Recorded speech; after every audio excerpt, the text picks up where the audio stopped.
السلام عليكم ورحمة الله. الحمد لله نحمده ونستعينه نعوذ بالله من شرور أنفسنا ومن سيئات أعمالنا من يهده الله فلا مضل له ومن يضلل فلا هادي له وأشهد أن لا إله إلا الله وأشهد أن محمدا عبده ورسوله. அன்பார்ந்த சகோதர சகோதரி, அல்லாஹ்வுடைய பேரருளால் இந்த உலகத்தில் ஒரு மனிதன் இறைவனிடமிருந்து பெறப்பட்ட எண்ணற்ற பாக்கியங்களின் விளைவாக தன்னுடைய வாழ்வை அவன் மகிழ்ச்சியாக அமைத்துக் கொள்கிறான். இந்த உலகில் ஒரு மனிதன் மகிழ்ச்சியாக வாழ வேண்டும் என்று சொன்னால் அவன் இந்த உலகை எப்படி அணுகுகின்றான், இந்த உலகத்தில் அவனுக்கு எது கிடைக்கப்பட்டிருக்கிறது, இவைகளெல்லாம் ஒரு முக்கிய பங்காக அமைகிறது. அதில் குறிப்பாக ஒரு மனிதனுடைய வாழ்க்கையில் ஒரு கணவனுக்கு மனைவியும் சரி, கணவனுக்கு மனைவியும் சரி, மனைவிக்கு கணவனும் சரி, சரியாக அமைத்துக் கொள்வது, அதை சரியாக வழிநடத்துவது, கணவன் மனைவிக்கிடையான உறவுகளை மார்க்க அடிப்படையிலே, நபிகளாருடைய வாழ்க்கை வாழ்ந்து காட்டிய அடிப்படையிலே எந்த ஒரு ஆணும் பெண்ணும் அமைத்துக் கொள்கின்றார்களோ அவர்கள் நலம் பெறுகின்றார்கள். குடும்பத்தில் பிரச்சனை, கணவன் மனைவிக்குள் கருத்து வேறுபாடு, ஒருத்தரை ஒருத்தர் புரிதல் குறைவு, எதற்கு எடுத்தாலும் சண்டை சச்சரவு, நான் எங்கள் அம்மா வீட்டுக்கு போகிறேன், அங்கே போகிறேன், இதுதான் பல நேரங்களில் பல பிரச்சனையாக பார்க்கிறோம். ஆனால் திருமறை குர்ஆனிலே அல்லாஹ் பல இடங்களிலே சொல்லி காட்டுகிறான். எப்படி சொல்கிறான்னா, மனைவி குறித்து திருமறை குர்ஆன் அழகாக பேசுகிறது. உள்ளதை கலக்கக்கும் நப்சி வாகிதா, உங்களை ஒருவரிலிருந்து தான் நாம் படைத்தோம். வஜாயிர மின்கா சௌஜஹா லியஸ்குன இலைஹா, நீங்கள் அமைதி பெற வேண்டும் என்பதற்காக உங்களிலிருந்து உங்களது ஜோடிகளை, மனைவியை, பெண்ணை படைத்து நல்லா சொல்றோம். ஒரு மனிதனுக்கு அமைதி வேண்டும் சொன்னால், ஒரு மனிதனுக்கு நிம்மதி வேண்டும் என்று சொன்னால், ஒரு மனிதனுடைய மனம் சாந்தமடைய வேண்டும் என்று சொன்னால் அவனுக்கு மனைவி என்பது முக்கிய காரணமாக இருக்கிறது. குர்ஆனே அப்படித்தான் சொல்லி காட்டுகிறது. நீங்க எங்க போனாலும் சரி நிம்மதி, நீங்க நிம்மதியை தேடி மனுஷன் எங்கெல்லாமோ போறான், யாரும் இல்லாத இடம், ரொம்ப அமைதியான ஒண்ணு கிடையாது, உன் மனைவியிடம் நிம்மதி இருக்குன்னு குர்ஆன். அல்லாஹ்வுடைய வாக்கு பொய்யாகாது. நிம்மதியும் அன்பும் உனக்கு எங்க அந்த நேசம் கிடைக்கும்னா உன் மனைவி சரியாக இருக்க வேண்டும். உன் மனைவியிட்ட அந்த நிம்மதி இருக்கிறது. அது ஆணும் புரியல பெண்ணும் புரியல, அதான் சிக்கல். மனைவியிடம் தான் நிம்மதி இருக்கிறது, உங்களுக்காகத்தான் நீங்கள் அமைதி பெற வேண்டும் என்பதற்காக சும்மா படைக்கல. ஆணுக்கு பெண் அப்படி சொல்லல, நீங்கள் அமைதி பெற தஸ்குருங்கிறான். நீங்கள் அமைதி பெற வேண்டும் என்பதற்காக, நிம்மதி அடைய வேண்டும் என்பதற்காக உங்களிலிருந்தே உங்கள் ஜோடிகளை நாம் படைத்தோம். தெளிவா அல்லாஹ் சொல்றான். ஆனா இந்த பிரச்சனையே மனைவிட்ட தானே, அல்லது பிரச்சனையே கணவன்கிட்ட தானே. என்ன காரணம்? அல்லாஹ் ஒன்று சொல்லியிருக்கிறான், அது மாற்றமாக ஒன்று நடக்குனா பிரச்சனை சொன்னதுல இல்லை, நம் நடைமுறையில் இருக்கிறது. கணவன் மனைவியை அணுகுவதில் இருக்கிறது, மனைவி கணவனை அணுகுவதில் இருக்கிறது. இதுதான் பிரச்சனை. ஆணுக்கு நிம்மதி எங்கன்னா பெண்ணிட்ட தான். மன அமைதி அதை மாற்றுக்கிறதுலாம் கிடையாது. அது ஒரு இடத்துல வேணா இன்னொரு இடத்துல அவன் என்ன ஏற்படுத்தி வச்சிருப்பான். ஆனால் கணவன் மனைவிக்குள்ள எனக்கு பிரச்சனை வர என்ன காரணம்னா ஒருவரை ஒருவர் புரிந்து கொள்ளாமை, ஒருவரை ஒருவர் உண்மையாக நேசிக்காமை, போலியாக வேஷம் போடுறது, போலியாக பாசம் காட்டுவது. உண்மையான நேசம் எப்படி இருக்க வேண்டும்? நபிகள்மானார் ஸல்லல்லாஹு அலைஹி வஸல்லம் அவர்கள் தன்னுடைய மனைவிமார்களை எப்படி நேசித்தார்கள், அதை நம்ம சேர்த்து பார்க்கணும்ல. நபிகள் நாயகத்துக்கு அமைதி எங்க கிடைச்சது? தன்னுடைய மனைவி கதீஜாவிடம் தான் அமைதி கிடைத்தது. சாதாரணமான அமைதி இல்லை, ஒரு நம்பிக்கையூட்ட அமைதி நபிகளாக கிடைத்தது. நபிகள் நாயகம் ஸல்லல்லாஹு அலைஹி வஸல்லம் அவர்கள் தன் மனைவியை எப்படி நேசித்தார்கள் என்றால், நாம நேசிப்பது போல அல்ல. கணவன் மனைவி எப்படி நேசிக்க வேண்டும் என்பதற்கு நபிகளாரிடம் ஒரு மிகப்பெரிய முன்மாதிரி இருக்கிறது. நபிகளாருடைய வாழ்வு, நபிகளாருடைய ஒவ்வொரு செயல்கள், நபிகளார் அன்னை கதீஜா நாயகி அவர்களை நினைத்துக் கொண்டிருந்த விதம், அன்னை கதீஜா குறித்து நபிகளார் பேசிய பேச்சுக்கள், பிற மனைவிமார்கள் நபிகள் அன்னை கதீஜா மீது கொண்ட பொறாமை, இவைகளெல்லாம் நீங்க ஒட்டுமொத்தமா வச்சு பார்த்தீங்கன்னு வச்சுக்கோங்களேன், பெருமானார் கதீஜா அவர்கள் மீது எவ்வளவு நேசம், எவ்வளவு காதல். அதுதான் உண்மையான காதல். எவ்வளவோ காதலை நமக்கு சொல்லி தர்றான். டிவியில இருந்துக்கிட்டு, சினிமால இருந்துக்கிட்டு, அறவோட ஆடையோட அடுத்தவங்க மனைவியை காதலிக்க பத்தி பேசுறான். உன் சொந்த மனைவியை எப்படி காதலிக்க வேண்டும், நேசிக்க வேண்டும், விரும்ப வேண்டும். உனக்கானவள் அவள், உன்னுடைய அமைதி அவளிடம் இருக்கிறது. நபிகள் நாயகம் ஸல்லல்லாஹு அலைஹி வஸல்லம் அவர்கள் எந்த அளவுக்கு தன்னுடைய மனைவி ஹதீஜாவை நேசித்தார்கள் என்று சொன்னால், அன்னை ஹதீஜா ரலியல்லாஹு அன்ஹா அவர்கள் மரணித்து விட்டார்கள். நபிகளார் மக்காவில் இருக்கும் பொழுது ஹதீஜா மரணிச்சாச்சு. அந்த நேசத்தை பாருங்க. சும்மா இல்லை கணவன் மனைவி வாழ்க்கை என்பது, சும்மா போற போக்கில் இல்லை. அப்படி நினைக்க போய் தான் பிரச்சனை வருது. அதை உள்ளார்ந்து குர்ஆனுடைய ஒளியிலே, நபிகளாருடைய வழிகாட்டுதலிலே ஒரு கணவனும் மனைவியும் சரியாக தங்களை நடத்தி கொண்டார்கள் என்றால் அவருக்கு வாழ்க்கையில் இன்னலே இருக்காது, பிரச்சனை இருக்காது. வந்தாலும் தீர்ந்துடும். பிரச்சனை வராமல் இருக்காது இல்லை, வந்தாலும் சரியாயிடும், பிரச்சனையாகாது. பெருமானார் அவர்கள் மதீனாவுக்கு வந்தாச்சு. ஹதீஜா ரலியல்லாஹு அன்ஹா அவர்கள் மக்காவில் இருக்கும்போது வருடத்தை தள்ளிவிட்டார்கள். இன்னும் சொல்ல போனால் நபிகள் நாயகத்தை விட அன்னை ஹதீஜா ரலியல்லாஹு அன்ஹா அவர்கள் சற்று ஏறக்குறைய 15 வயது மூத்தவர்கள். பொதுவாக ஆணுக்கு வயது முதிர்வாக இருக்கலாம், பெண்ணுக்கு குறைவாக இருப்பதான் இயற்கை. ஆனால் நபிகளாருக்கு அமைந்த முதல் திருமணம் எப்படி என்றால், ஹதீஜா நாயகி அவர்களுக்கு வயது முதிர்ந்தவர்கள், நபிகளாருக்கு அமைப்பவர்கள். நபிகளாருக்கு 25 வயது என்றால் அன்னை ஹதீஜா நாயகி அவர்களுக்கு ஒரு 40 வயது. 40 வயது மட்டுமல்ல, அவர்கள் திருமணமாகி விவாகரத்தானவர்களும் கூட. எப்பேற்பட்ட சூழல் பாருங்கள். இந்த சூழலில் தான் நபிகள் நாயகம் ஸல்லல்லாஹு அலைஹி வஸல்லம் அவர்கள் அன்னை ஹதீஜாவை இழந்து விடுகின்றார்கள். ஹதீஜா மரணித்து விடுகின்றார்கள். நபிகளார் ஹிஜ்ரத் செய்து மதீனா செல்கின்றார்கள். மதீனா சென்ற இடத்திலே நபிகளார் வீட்டில் அமர்ந்திருக்கும் பொழுது அன்னை ஹதீஜா நாயகி அவருடைய சகோதரி ஹாலா என்ற ஒரு பெண்மணி நபிகளாரை சந்திப்பதற்காக நபிகளாருடைய வீட்டுக்கு வருகிறாங்க.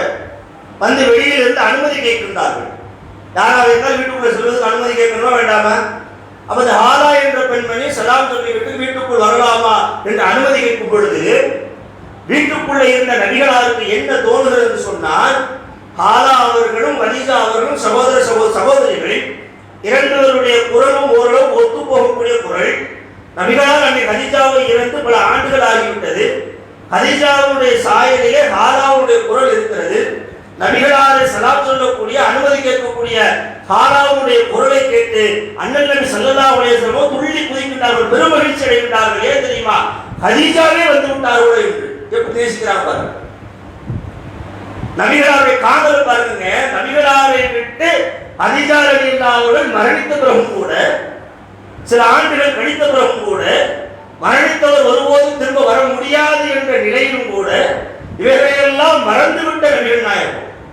நபிகள் நாயகம் சாதாரண மரணிச்சவர்கள் வர முடியும்? வர முடியாது தானே. ஆனா ஹாலாவுடைய குரல் ஹதீஜாவுடைய குரல் போல இருக்கிறது அல்லவா? வெளியில் இருந்து சவுண்ட் கொடுக்குறாங்களே, நபிகளாருக்கு ஹதீஜா வந்துட்டாங்களோன்னு ஒரு பூரிப்போட வெளியே வந்து பார்க்கறாங்க, ஹாலா நிற்கிறாங்க. அன்னை ஹதீஜா இல்லை. அந்த நேரத்தில் அந்த காட்சியை பார்த்து நபிகளார் சொல்றாங்க, அல்லாஹும்ம ஹாலா, ஒரு ஹாலா வந்திருக்கியோ. எப்பேற்பட்ட நேசம் பாருங்க. ஒரு மனைவியை எப்படி நேசிக்கணும்னா இப்படித்தான் நேசிக்கணும்.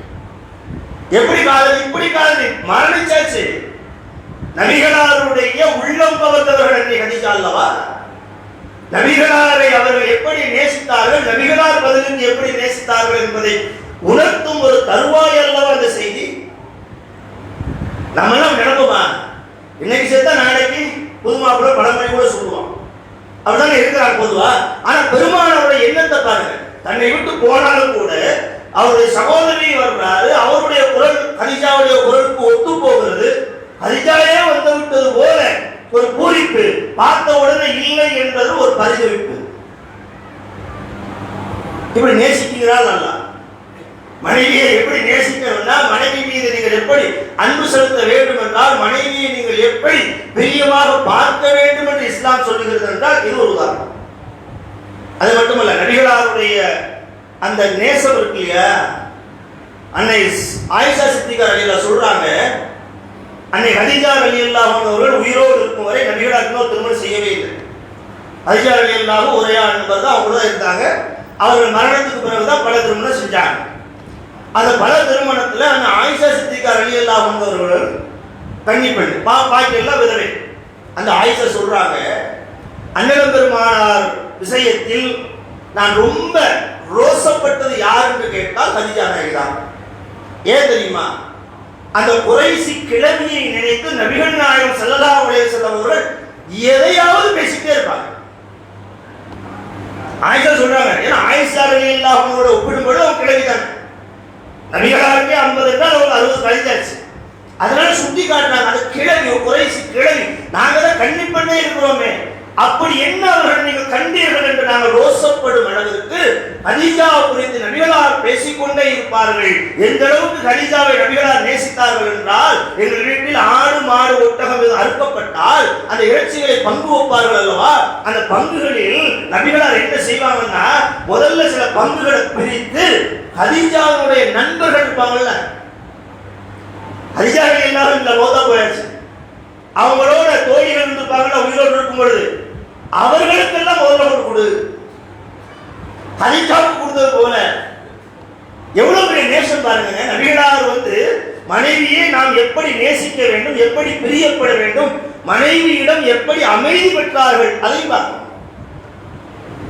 அமைதியை தேடி மனைவிக்கு தான் போகணும், மனைவி இதை புரியணும், மனைவிகள் எப்படி நடக்க வேண்டும் என்பது இரண்டாவது. கணவன் முதல்ல மனைவி எப்படி புரியணும், மனைவி எப்படி நடந்தாங்க தெரியுமா?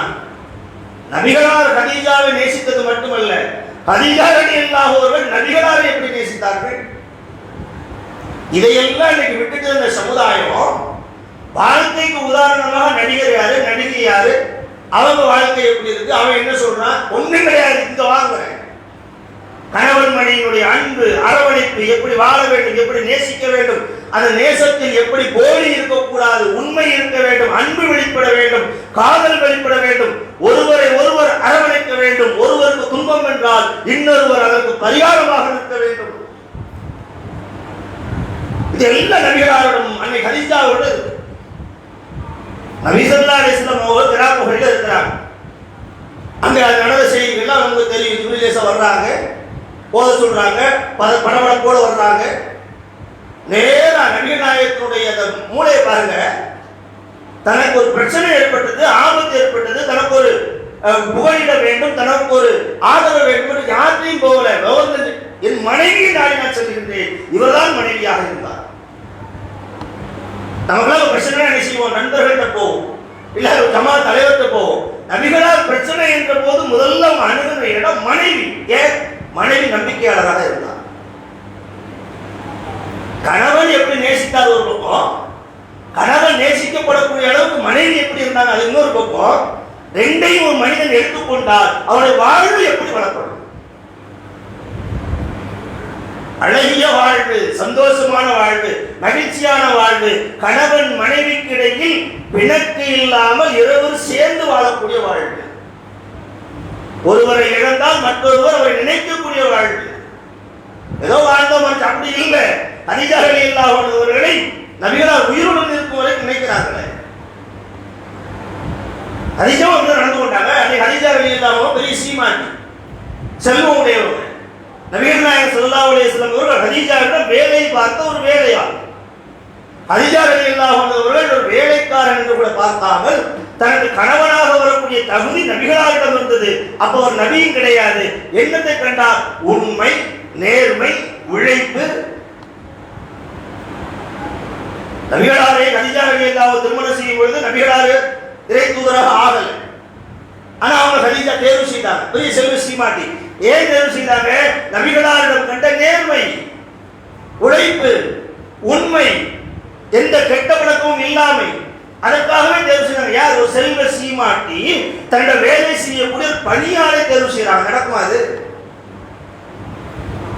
வேலைக்காரனே முதலாளி தேர்வு செய்ய முடியுமா? முதலாளியே வேலை அப்படித்தானே. ஆனா நான் கதீஜா தேர்வு செய்தாங்களே. தேர்வு செய்தது மட்டுமல்ல, நபிகளாருக்காக தன்னுடைய பொருளாதாரங்களை செலவழித்தார்கள். நபிகள் நாயகம் ஸல்லல்லாஹு அலைஹி வஸல்லம் அவங்க செய்தி கேட்டு வர்றாங்க, வந்து கதீஜாட்ட சொல்றாங்க, லக்கது ஹசிப்து அலா நஃப்ஸி, படபடப்பு, போத்துங்கங்கறாங்க. கடுமையான குளிர்ல வந்து சொல்றாங்க, நான் அழிந்து விடுவேனோ என்று எனக்கு பயமாக இருக்கிறது. நான் காணாததை கண்டுவிட்டேன், பார்க்காததை பார்த்தேன், புதிதாக பார்த்தேன். ஜிப்ரீல் அலைஹிஸ்ஸலாம் பார்த்த செய்தி சொல்றாங்க. எனக்கு ஏதோ நடந்துச்சு, ஏதோ நடக்கு, நான் அழிந்து விடுவேனோ என்று பயப்படுகிறேன் என்று நபிகள் நாயகம் ஸல்லல்லாஹு அலைஹி வஸல்லம் சொன்னபோது கதீஜா ரலியல்லாஹு அவர்கள் அழகான வார்த்தை சொன்னார்கள், கல்லா, அவ்வாறு இல்லை, வல்லாஹி மா யுஹ்ஸிகல்லாஹு அபதா, அல்லாஹ் உங்களை ஒருபோதும் கைவிட மாட்டான் என்று ஒரு ஆறுதல் வார்த்தையை சொல்லி பெருமானாரை தேற்றினார்களே. இவர் நல்ல மனைவி. பிரச்சனை அறிந்து கணவனுடைய சிக்கல்கள் என்னன்னு புரிஞ்சு, உன்னை யார் அங்க போக சொன்னா, உன்னை யார் அதை செய்ய சொன்னா, நானும் சொன்னேன் கேட்கலே சொல்லாம முதல்ல பயப்படாத, கவலைப்படாத, நீங்களே தப்பு செய்யலையே, அல்லாஹ் அவங்களை கைவிட மாட்டாங்க என்று ஆறுதல் படுத்தினார்கள் அல்லவா, அவர்கள் தான் நல்ல மனைவி. நபிகளால் நேசித்ததற்கான காரணம் அதுதானே.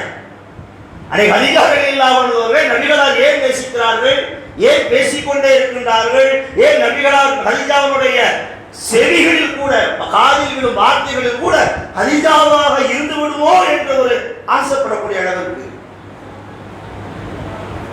இதெல்லாம் இல்லை சமூகத்தில். கணவனும் மனைவியும் எப்படி இருக்க வேண்டும், ஒருவருக்கு ஒருவர் எப்படி நேசிக்க வேண்டும், உண்மையை எப்படி பகிர்ந்து கொள்ள வேண்டும், ஒருவருக்கான ஆசை இன்னொருவட இருக்கிறது. சாதாரணமாக இல்லை. கணவன் மனைவி பத்தி நீங்க அது யாரும் இல்லைங்க. திருமலைக்குள் அல்லாஹ் எப்படி கணவன் மனைவிக்கு உதாரணம் சொல்கிறார் என்றால், குன்ன லிபாசுல்லக்கும் அன்துல் லிபாசுக்கும், அவர்கள் உங்களுக்கு ஆடை. யாரு? மனைவி. அதே போல நீங்கள் அவர்களுக்கு ஆடை. குர்ஆன் சொல்லக்கூடிய உதாரணம். கணவனும் மனைவியும் என்பது சாதாரண வாழ்க்கை அல்ல. நீங்க அப்படி கடந்துலாம் போக முடியாது. உங்களுக்கு அவர்கள் ஆடை, நீங்கள் அவர்களுக்கு ஆடை. இது என்ன அர்த்தம்? ஆடை இருக்கீங்க. ஒரு நான் சட்டை போட்டிருக்கேன், சும்மா சட்டை போடல, நீங்க போட்டிருக்கீங்க. இந்த சட்டைக்கு பல அர்த்தம் இருக்கு. புடிச்சாதான் போடுவோம். இந்த சட்டையை வெயில் நேரத்துக்கு ஒன்று போடுவோம், பனி நேரத்துக்கு ஒன்று போடுவோமா? ஆடை என்பது மனிதனோட சேர்ந்து வரக்கூடிய விஷயம். மனிதன் பிறக்கும் போது மட்டும்தான் நிர்வாணமாக பிறக்கிறான். பிறந்த உடனே முதல்ல அவனுக்கு போடக்கூடியது ஆடை தான். மரணித்த பிறகு கூட அவனுக்கு போர்த்தப்படுவது கபன் என்ற ஆடை தான். மனிதனுக்கும் ஆடைக்கும் பிரிவே கிடையாது. எனக்கு ஆடை பிரிஞ்சிருக்க முடியுமா? பைத்தியம் அலைகிறான், புத்தி சுவாதீனம் இல்லவன் அவன் கூட பார்த்தீங்கன்னா ஏதோ ஒரு கந்தல் துணியை கட்டியிருப்பான். ஒரு மனிதன் எப்படி ஆடையை விட்டு விலகி இருக்க முடியாதோ அதுபோல ஒரு மனைவி கணவனை விட்டு விலகி இருக்க முடியாது, ஒரு மனைவி கணவனை விட்டு விலகி இருக்க முடியாது. ரெண்டு பேருமே சேர்ந்து அந்நியோன்யமாக இருக்கிறார். நீங்கள் ஒருவரை ஒரு மானத்தை ஒருவர் பாதுகாக்கின்றீர்கள். ஒருவருடைய கண்ணியம் ஒரு கையில இருக்கிறது. கணவனுடைய கண்ணியம் மனைவி கையில, மனைவியுடைய கண்ணியம் கணவனுடைய கையில. கணவன் மனைவிக்கான வாழ்வை இஸ்லாம் நீ எந்த பல்கலைக்கழகத்தில் போனாலும் படிக்க முடியாது. நீ எத்தனை கவுன்சிலிங் கொடுங்க, அழகான 2 வரியில் அல்லாஹ் சொல்றான் தெரியுதா? உனக்கான ஆடை என்ன அர்த்தம்? பிரியாத, பிரியக்கூடாது, பிரிய முடியாது. பிரிந்து இருக்க முடிஞ்சா மான பிரச்சனை ஆயிப்போம். ஆடை இல்லாம இருக்க முடியுமா? சேர்ந்து வாழுங்க. அல்லாஹ் இன்னொரு அல்லாஹ் சொல்லி காட்டின குர்ஆன்ல பாருங்க, கைஃப தஅஹுதுனஹு, உங்களிடம் அவர்கள் ஒப்பந்தம் செய்கின்றார்கள் திருமணம் மூலமாக. திருமணம் என்பது நம்ம இஸ்லாத்துல புனிதம் கிடையாது, ஒப்பந்தம் தான். ஆனா அல்லாஹ் என்ன சொல்றான், உங்களிடம் அவர்கள் ஒப்பந்தம் செய்து விட்டார்கள். அந்த ஒப்பந்தத்தின் மூலமாக நீங்கள் இருவரும் எப்படி ஆகிவிட்டீர்கள் தெரியுமா? பக்கது அஃப்லா பயலுக்கும் இலா பயலு, நீங்கள் ஒருவரோடு ஒருவர் பின்னி பிணைந்து விட்டீர்கள் ஒப்பந்தத்தின் மூலமாக. நிக்காஹ் என்ற ஒப்பந்தத்தின் மூலமாக ஒரு ஆணும் பெண்ணும் பின்னி பிணைஞ்சாச்சு.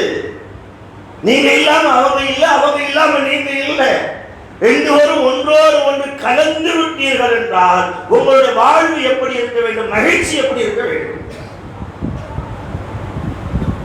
சமூகத்தை விட நம்மத்தே இருக்கணும்ல.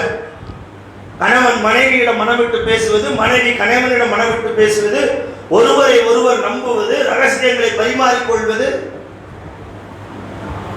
ஒரு நம்பிக்கை வரணும். கணவனுக்கும் மனைவிக்கும் நம்பிக்கை வரணும். என்னுடைய கணவன் எனக்கு ஒரு பிரச்சனை, கணவன் உதவி செய்வான். என்னுடைய மனைவி எனக்கு ஒரு துன்பம் என்றால் மனைவி எனக்கு ஆறுதலாக இருப்பார். இதெல்லாம் சிக்கல் வந்ததுன்னு வச்சுக்கோங்களேன், உங்களுக்கு 3வது நாள் பஞ்சாயத்து பண்ணிக்கிட்டே இருப்பான். கணவன் மனைவி பிரச்சனையில நீங்கள் எப்படி இருக்க வேண்டும், உங்க 2 பேருக்குமான பிணைப்புகள் என்ன, கணவன் மனைவி எப்படி நபிகளாட்ட முன்மாதிரி இருக்கிறது, ஹதீஜாவை நபிகளார் எப்படி நேசித்தார்கள், நபிகளாரை அன்னை ஹதீஜா எப்படி அரவணைத்தார்கள், எல்லா செய்தி நீங்க படிச்சு பார்த்துட்டீங்கன்னா ஆணும் உருப்பற்றும் பெண்ணும் உருப்பற்றும். இங்க அது நடக்காதனால்தான் கணவன் மனைவி பிரச்சனைக்கு மத்தியில 3வது தலையிட்டே இருக்கிறான். 3வது ஆள் வந்தாச்சுனாலே இது விளங்காதுன்னு அர்த்தம்.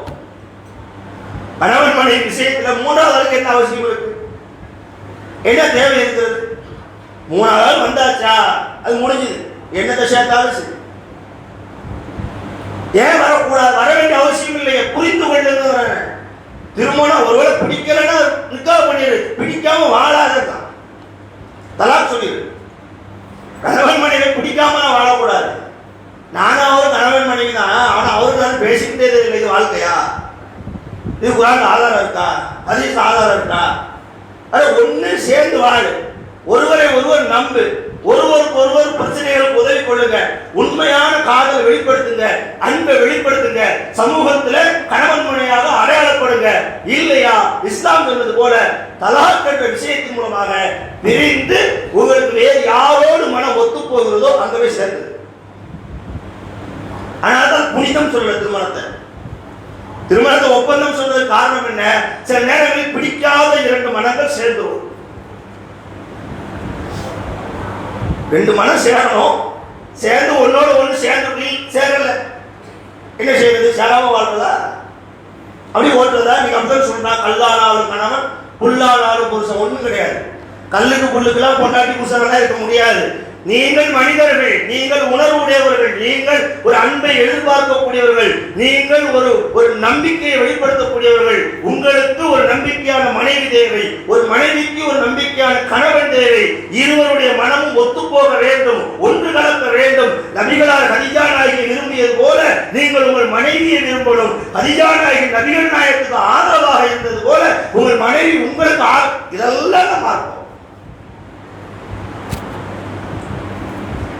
சும்மா அப்படின்னா போக நீங்க வாழ்க்கை ஒம்பா போகுது. வாழ்க்கை ஏன்னா அல்ல சொல்றல்ல, நீங்க அமைதி பெற வேண்டும் என்பதற்காகத்தான மனைவி.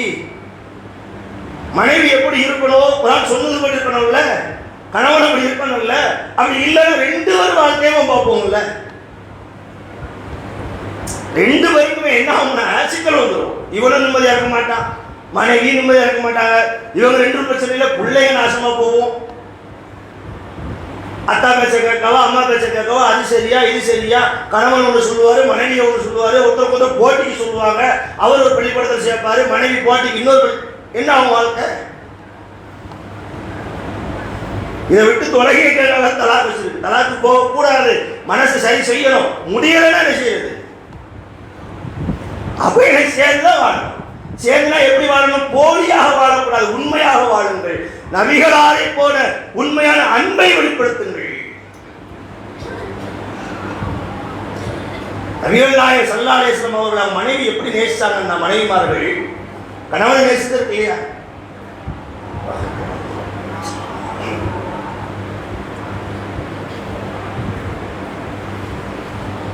கணவனை நேசிக்கிறது இருக்குல்ல மனைவி. கணவன் மனைவியை நேசிக்க ஒரு பக்கம்னா, மனைவி கணவனை எப்படி நேசிக்கணும்? ஒரு நேரத்தில் நபிகள் நாயகம் ஸல்லல்லாஹு அலைஹி வஸல்லம் மனைவிமார்கள், அன்னைக்கு ஹதீஜா இல்லை, ஆயிஷா ரலியல்லாஹு அன்ஹா அவங்க எல்லாம் மற்ற மனைவிமார்கள்லாம் இருந்தாங்கல்ல. நபிகளாருடைய வீட்டில் ஒரு போராட்டம் நடக்கும், உள்ளிருப்பு போராட்டம்.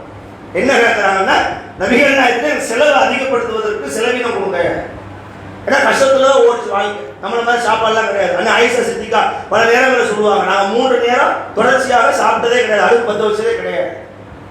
மனைவிமார்கள் நபிகளார்கிட்ட கேட்காங்க, கணவன்கிட்ட கேட்குறாங்க, காண மாட்டுக்கு உங்கள் செலவு கூட்டி கொடுங்க, பைசா கொடுங்க, 100 ரூபா காணாது 150 ரூபா கொடுங்க. நபிகளார் கொடுக்க கூடாது, இருந்தால் தானே கொடுங்க. நபிகளார் இருந்தால் கொடுத்துருவாங்க, இல்லை தானே. அப்போ இந்த சூழலில் நபிகள்மான ஸல்லல்லாஹு அலைஹி வஸல்லம் அவர்கள் செலவு கொடுக்கவும் முடியாது, கையிலே இல்லை. ஒரு மாதம் யாரிடம் பேசாம அப்படி என்ன செஞ்சிருந்தாங்க? தனியாகிறாங்க. 29 நாள் கழித்து நபிகளாருக்கு அல்லாஹ் வசனத்தை இறக்குகின்றார். எப்படி வசனம்? யா ஐயுகன் நபியே குல்லி அஸ்வாஜிக்க, உன்னுடைய மனைவிமார்களை பற்றி நீ சொல்லு. இன் குன்துன்ன துரிதுல் ஹயாத்து துன்யா, நீங்கள் இந்த உலகத்தையும் இந்த உலகத்தினுடைய அலங்காரத்தையும் விரும்புவீர்கள் என்று சொன்னால் பாருங்கள், அழகான முறையில் உங்களுக்கு தலாக் சொல்லி உங்களுக்கு என்ன செய்ய வேண்டுமோ அதை நான் செஞ்சிருந்தேன். நபிகளார் அல்லாஹ் சொன்ன மனைவிமார்கள்ட்ட. ஏன்னா அவங்க கேட்குறாங்கல்ல, நிர்பந்தப்படுத்தி மனைவி வாழ வைக்க முடியாதுல்ல, கட்டாயப்படுத்த முடியாதுல்ல. அவங்க இந்த உலகத்தை நேசிக்க போல தெரியுது, பட் செலவுக்கு அதிக பணம் கட்டால் தானே காரணம். நீ என்ன செலவு அதை கூட்டலை, தொழில் இஷ்டம் தான் வாடு. அல்லாவையும் மறுமையும் நேசிச்சிங்கன்னா இதான் வாழ்க்கை, வாழுங்க. இல்லைம்மா எனக்கு உலகம் தேவையா, வாங்க, அழகான முறையில் தலாக் சொல்லியிருந்தேன். செய்தி எல்லாம் சொல்லிட்டான். 2 வருஷம் 28 29 இறங்கியாச்சு. நபிகள் நாயகம் ஸல்லல்லாஹு அலைஹி வஸல்லம் 29 நாள் கழிச்சு மனைவிமார்களை சந்தித்து வசனத்தை சொல்ல வர்றாங்க. அதில் முதல்ல யாரை சந்திக்கிறாங்கன்னா அந்த ஆயிஷாவை சந்திக்கிறாங்க. ஆனால் ஆயிஷா ரலியல்லாஹு அன்ஹா சந்திச்சு நபிகள் நாயகம் ஸல்லல்லாஹு அலைஹி வஸல்லம் சொல்றாங்க, ஆயிஷாவே நீங்க கேட்ட விஷயத்துல அல்லாஹ் எனக்கு வஹி அறிவிச்சான், 2 வசனம் இறங்கி இருக்கிறது.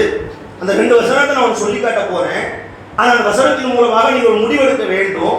அந்த முடிவெடுப்பதற்கு முன்பாக நீ தன்னிச்சையாக முடிவெடுக்கிறாரு. ஆயிஷாவுக்கு நபிகள் அறிவுறுத்துறாங்க, எப்படி தன்னிச்சையாக முடிவெடுக்க கூடாது, நீனா ஒரு பதில் சொல்லாம ஒரு தாய் தந்தையிட்ட ஆலோசனைப்படி எனக்கு ஒரு பதில் சொல்லு.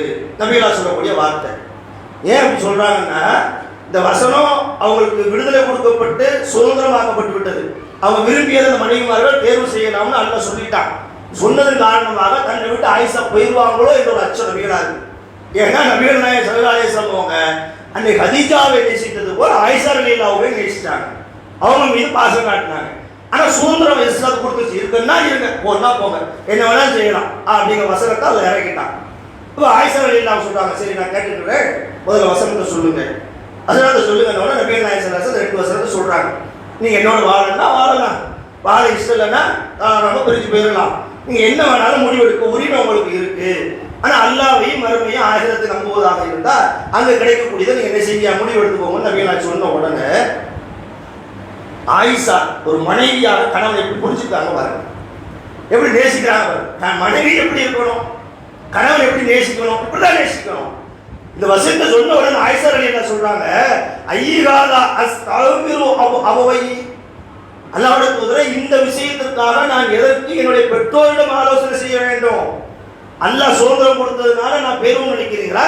ஃபஇன்னி உரிதல்லாஹு வ ரசூலஹு வத்தாருல் ஆகிரா, நான் நிச்சயமாக அல்லாஹ்வையும் அல்லாஹ்வுடைய தூதரையும் மறுமை விட்டை நான் நேசிக்கின்றேன், உங்களை விட்டு ஒருபோது செல்ல மாட்டேன் என்று மனைவி தன்னுடைய வாழ்க்கையை பத்தி கவலைப்படாம கணவன் மீது அன்பு செலுத்துறாங்கல்ல, இது மனைவி.